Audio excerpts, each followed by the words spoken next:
Julio, mi hermano. Julio Cordero. Tenemos de manera presencial aquí en la Z101 Gobierno de la Tarde a Julio César de la Rosa. Él es el presidente de la Alianza Dominicana contra la Corrupción, ADOCO. Julio César, bienvenido al Gobierno de la Tarde. Buenas tardes, complacido de poder saludarle.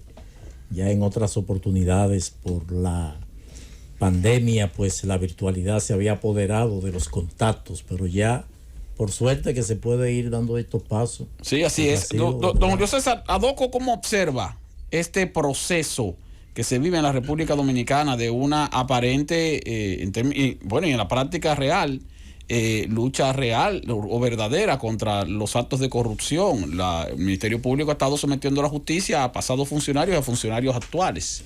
Bueno, indudablemente que a partir de la experiencia que uno ha tenido de que la lucha contra la corrupción, una bandera que ha sido tomada en esta oportunidad por las autoridades que le ha correspondido dirigir la suerte del país, y que ese compromiso de campaña, pues a partir de una voluntad, sobre todo de iniciar con cambios en el Ministerio Público, que a partir de esas promesas que nosotros hemos identificado como un aspiracional del presidente de la República, de que haya un Ministerio Público independiente, que en la práctica pues no lo es, porque todavía sigue dependiendo del Poder Ejecutivo su designación y su operación. Pero está la intención que se ha puesto de manifiesto con los casos que se han conocido desde el inicio de esta gestión. Naturalmente tiene como debilidades el que no cuenta con lo que serían los resultados de auditorías que pudieran avalar las pruebas que pudieran ser identificadas a partir de denuncias que se habían formulado en el Ministerio Público y que se han puesto en marcha.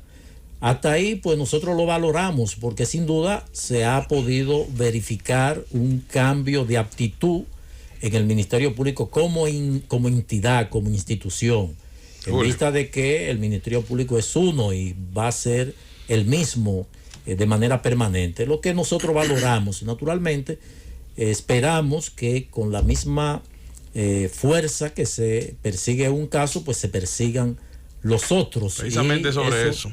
Y estamos a la espera, estamos observando sobre todo los casos que se han denunciado últimamente, y que todo indica que deberá surgir un expediente penal. ¿Cuál es la política que tiene? ¿Cuál es la política que tiene ADOCO en el sentido del combate a la corrupción? ¿Se enfocan más en los casos recientes, en los casos calientes de redes, o creen además que se debe romper con la política de que solo se sanciona los casos los últimos 5, 7, 8 años y los recientes?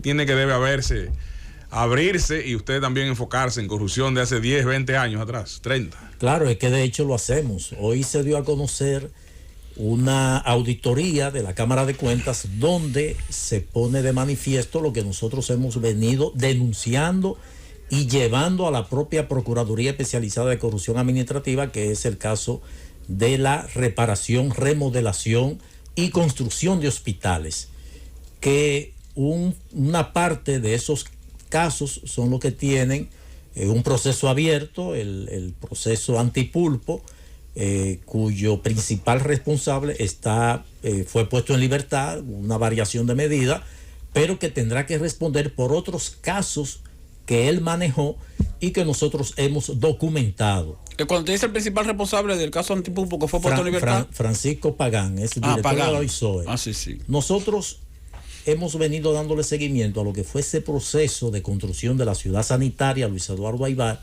y la remodelación del Hospital de Santiago, el Hospital Universitario José María Cabral Ibáez. Este hospital, al igual que la ciudad sanitaria, pues inició con un presupuesto de 3.500 millones de pesos y terminó en 18.000, donde siempre que se llamaba a licitación, nosotros llegamos inclusive a impugnar ante la Dirección General de Compras y Contrataciones por irregularidades en los procesos de adjudicación de compras así como de construcción. De la misma forma que tuvimos siempre pendiente, naturalmente, que va a depender mucho de la voluntad que tenga quien esté al frente del Ministerio Público como para darle curso a eso, porque nosotros de manera constante, y podemos pasar balance, en el PECA son muchas las denuncias que nosotros depositamos, a la que no se le dio curso.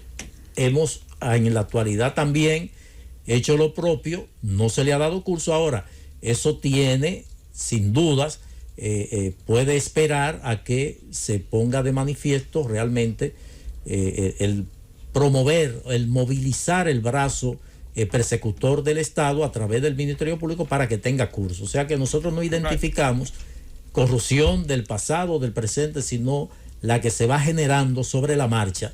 Y hay un elemento esencial, y es que los órganos de control, tanto interno como externo, tienen un papel fundamental como para que progresen los casos, que uno que no tiene más allá que hacer la denuncia ante la autoridad de manera responsable, pues tiene que esperar a que esto se ponga de manifiesto, y es lo que tenemos de esperanza que se pueda producir en el menor corto tiempo. En las gestiones pasadas, yo que le doy seguimiento a ustedes como institución, a veces ustedes ponían, cuando hacían esas ruedas de prensa o entrevistas en medios de comunicación, hablaban de que tenían objeciones, que no le daban la puerta abierta, que tenían muchas veces que auxiliarse de recursos judiciales para tener acceso a información.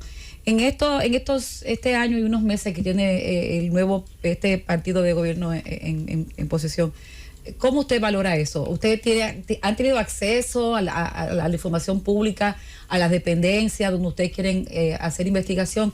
¿Y con qué recursos se nutre su institución para todas estas investigaciones? Bien, en el tema del libre acceso a la información, que nosotros, dicho sea de paso, los avances que se pueden exhibir hoy es el resultado de ese ejercicio. Con frecuencia hicimos uso de esta ley, llevando inclusive cerca de 200 acciones de amparo al Tribunal Superior Administrativo. Contra el Senado, en una ocasión, llevamos 25 acciones de amparos contra igual número de senadores que se negaban a dar informaciones del barrilito. Pues debemos destacar que en los últimos años, que comprende parte de esta gestión y de la pasada gestión, el cumplimiento de la ley se ha ido poniendo de manifiesto de manera positiva, al extremo que nosotros tenemos un observatorio de cumplimiento de la ley, y las mediciones que hicimos correspondiente a la pasada gestión, los últimos cuatrimestres, los cuatrimestres que lleva este gobierno, pues ha dado pues un resultado positivo, con instituciones que han obtenido hasta el 100%. Ya las informaciones se solicitan y en tiempo oportuno las sirven. De la misma forma que muchas de las instituciones tienen en sus portales de transparencia las informaciones que generalmente uno está siempre indagando. O sea que ha habido respuesta efectiva, ha habido progreso. Hay un sistema, el SAI, que es solicitud de acceso a la información pública, que depende de la DIGEI, la Dirección General de Ética e Integridad Gubernamental, en donde existe la mediación ciudadana, que si uno solicita la información, pues, y no le dan respuesta, puede hacer esto. O sea que de manera efectiva debemos valorar como positivo el servicio de información que uno solicita, y eso permite uno poder ir construyendo los casos. Eso de la construcción de los hospitales, nosotros hemos compilado, porque cada vez que se abría un proceso, nosotros procedíamos a buscar la información y la vamos compilando. No teníamos respuesta, pero la tenemos ahí, así como de otras instituciones, respecto a cómo nosotros nos sustentamos. Sí, exacto, porque es un trabajo difícil. La ley 122.05 contempla que a través del Centro de Apoyo a las Organizaciones Sin Fines de Lucro, que depende del Ministerio de Economía, tiene un presupuesto de 2.000 millones de pesos para las ONG. Hasta Este año nosotros tuvimos un presupuesto de 200,000 pesos mensuales que nos permitía los gastos de operaciones, el cual nos fue retirado a la llegada de esta administración, algo que realmente no le encontramos. O sea, no tiene asignación a DOCO este año. No tenemos, 2021. no y para el tenemos, 2022 no lo incluyeron tampoco. Tampoco. En atención a eso, hemos podido desarrollar, producto de las necesidades, pues otras vías de poder obtener recursos. En el mes de septiembre celebramos un seminario que tuvo una participación muy activa, que eso nos permite generar recursos. En el día de ayer clausuramos un curso especializado en compras y contrataciones con especialistas, facilitadores que manejan el tema de manera muy profesional, y este tuvo una participación también aceptada que tiene un costo, y esto nos permite pues recaudar algunos ingresos. Recaudar los ingresos, pero el aporte más importante, que es intangible, que no se tiene como medir, es de un grupo de profesionales que colaboran sobre todo en lo que es este ejercicio de impugnación de algunos procesos que hemos logrado. Para citar un caso, el contrato de Duquesa es el resultado de una impugnación que hicimos nosotros, y en la demanda que ha hecho esa compañía contra el Estado Dominicano, el Estado ha podido sustentar la rescisión de ese contrato sobre la base de esa iniciativa que nosotros Julio tuvimos. César de la Rosa, tenemos que ir a una pausa. Cuando retornemos, entonces continuamos con esta interesante entrevista con el presidente de la Alianza Dominicana contra la Corrupción, Francis. Son las 4:48 en este gobierno de la tarde. Estamos conversando con Julio César de la Rosa, presidente de la Alianza Dominicana contra la Corrupción, ADOCO. Julio César, quería preguntarle, estos apresamientos, esta medida de coerción de prisión preventiva contra es funcionarios que han sido sometidos a la justicia. Tenemos el caso del ex procurador general de la República, incluso generales y coroneles activos que también están en prisión preventiva, y se habla así, algunos abogados de la defensa, de violaciones de derechos. Quisiéramos saber, ustedes desde el punto de vista de ADOCO, ¿observan violación de derechos en estos imputados de parte del Ministerio Público, o consideran que los procesos se han desarrollado de manera acorde con el debido proceso? Mira, para empezar con lo último que terminaste, del debido proceso, sin duda que hay una molestia por parte de los que han sido encartados, y es a partir de la filtración de informaciones que tienen un objetivo, evidentemente. Particularmente nosotros hemos abogado siempre desde la entrada en vigencia del Código Procesal Penal, que te estableció entre las medidas de coerción la prisión preventiva como la última, inclusive estipulando de que esta era una excepción. Muchos de los encartados pues reúnen las condiciones, tienen el arraigo como para esperar su juicio en libertad. Por lo que, a partir de lo que se procuraba con el Código Procesal Penal, de descongestionar las cárceles, de que una persona pueda esperar su juicio en libertad sin que tuviera que recibir una condena anticipada, pues nosotros siempre defendimos eso.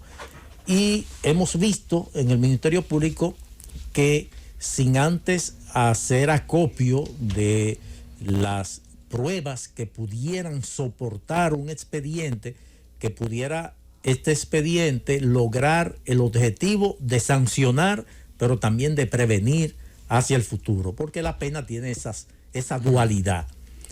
Por ello creo que esa expresión o ese sentimiento de impunidad que existe en la sociedad es precisamente por no ver condenas. Y el Ministerio Público se ha enfocado mucho en lograr una sanción o el establecimiento de medidas de coerción consistente en prisión preventiva, exponiéndolo inclusive como éxito, porque su mismo Departamento de Comunicación comunica, Ministerio Público logró 12 meses de prisión preventiva, cuando perfectamente pudiera tener una mayor libertad si desarrolla la investigación y espera tener esas pruebas contundentes y presentar una solicitud de apertura a juicio y ahí mismo presentar la medida de aseguramiento, que puede ser cualquiera de ellas, menos la prisión preventiva en algunos casos, naturalmente hay otros que sí lo ameritan, y tener con celeridad pues una condena que pueda servir de ejemplo. Ese debido proceso pues se puede advertir que no se respeta a partir de que se filtren informaciones, inclusive que en la medida de coerción, que no debería pasar de 10, 15 o 20 minutos, porque allí se van a ir a presentar la cintila del proceso, y que hemos visto cómo prácticamente se conoce el fondo de estas del conocimiento, en el conocimiento de esta medida de coerción, cuando no hay necesidad. De la misma forma que la conducción de algunos imputados de una forma que creo que no debe, no había necesidad de hacerlo, pero no es exclusivo de este Ministerio Público, es del Ministerio Público en su conjunto, porque es un problema sistémico. Sí. Nosotros hemos podido advertir que si el pasado Ministerio Público hubiese pues obrado conforme al debido proceso, en el caso de Brecht no hubiese hecho hincapié en solicitar como medida de coerción la prisión preventiva, pues pudo haber sentado el precedente para que hoy pues el propio ex procurador general de la República no estuviera pasando por esa situación. Yo tengo una inquietud, porque si nos vamos a los tribunales en el ejercicio, nos damos cuenta que cuando se va a conocer una medida de coerción, como usted dice, y el código lo estipula, primero que son cerradas. En este caso han sido abiertas porque a pedimento de las partes, la presión de la prensa, y ahí se filtra todo como si fuera un juicio de fondo, sí, lo cual es incorrecto. Pero en la práctica y en la vida real, los procesos aquí entonces se le violan a todos los imputados. Sí, claro que sí. Entonces, hoy queremos pedir un debido proceso para los imputados de cierta clase inusual, y a los imputados de baja clase, sí, prisión preventiva permanente, y a los ricos, entonces no se le puede pedir prisión permanente. Cuando yo escucho mucho que se llevan el proceso, pero es igual a todo el mundo. Sí, no, sin duda, nosotros nos inscribimos en esa tesis. Es que lo que se puede observar ahora, precisamente por la connotación que tiene, ocurre a diario con personas que pueden demostrar perfectamente tener arraigo para esperar su juicio en libertad. Esto ha sido de manera reiterada en la discusión del Código Procesal Penal para evitar o para cumplir el objeto de venir con esta legislación, que es precisamente el descongestionamiento de las cárceles, de que muchas personas no reciban una pena anticipada, porque si puede esperar su juicio en libertad y si no se va a sustraer del proceso, pues ¿por qué ir a llevarlo a una cárcel donde el Estado va a tener que incurrir en gastos? O sea, lo que nosotros Entonces, ¿usted está de acuerdo que la prisión como medida de coerción, que es el extremo, es inoperante porque están las cárceles llenas? Por eso, claro, no se ha cumplido el objeto del Código Procesal Penal, porque el Ministerio Público nada más es prisión preventiva, pero no en este caso de corrupción, en todos los casos. Y esto creo que debe llamar a un análisis a profundidad y verificar si esto por lo que abogamos y que se costó tanto su implementación, un cambio de estructura, nuevos estudios y todo ese tipo de cosas, debe reevaluarse, porque creo que muchas personas que están guardando prisión, no solamente en estos casos, sino en otros, pues perfectamente podían recibir una de las 6 medidas que no sea la prisión preventiva. Esto es aplicable a todo el mundo. Nosotros abogamos por el respeto a la institucionalidad, y eso conlleva de que se les respeten los derechos a todos. La dignidad humana está por encima de todo, y por eso nos oponemos a que el trato que se le pueda dar a un imputado hasta en el traslado al tribunal, pues también lo sea, naturalmente. Aquí tendría que hacerse una reestructuración de la infraestructura. En otros países vemos que los conducen por un pasillo al que no se tiene acceso y llega al tribunal por una puerta y ese se sale por esa misma puerta. O sea, eso es lo que nosotros aspiramos que se produzca en el futuro, porque mucha de esta gente probablemente pueden resultar inocentes de lo que se le impute. Cuando me refiero a esta gente, no específicamente a los casos que se están ventilando, sino a todo ciudadano que es sometido a esta situación. Julio César, que tienen de una forma u otra que preservar su dignidad también. Julio César de la Rosa, presidente de la Alianza Dominicana contra la Corrupción, ADOCO, gracias por haber estado con nosotros en este Gobierno de la Tarde. Esperamos tenerlo pronto nuevamente para seguir conversando estos interesantes temas. Francis.